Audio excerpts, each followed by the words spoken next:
मान्छे भएर जन्मेपछि केही न केही त गर्नु पर्यो। फौजीलाई के को टेन्सन छ र भन्नुहुन्छ नि। दसैँमा घर सम्झेर, तिहारमा दिदीबहिनी सम्झेर भए पनि देशको सेवा गर्नु नै पर्यो।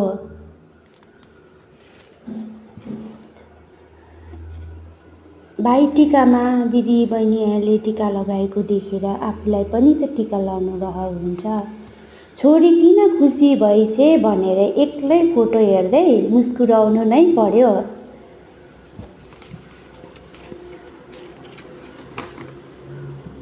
केही दिन घर आएर कम्ती समय आफ्नो परिवारसँग बिताएर छोडेर नजाउँ भन्दा नि आफ्नो कर्तव्य पुरा गर्नु जानु नै पर्यो।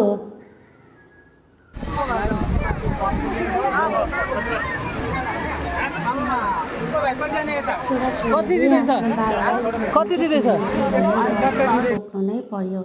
त्यत्तिकै छोरी पनि ठुली भइसकी। अब त छोरीलाई पनि मलाई बाबा भन्छे होला भनेर सोचेर खुसी हुनु नै पर्यो।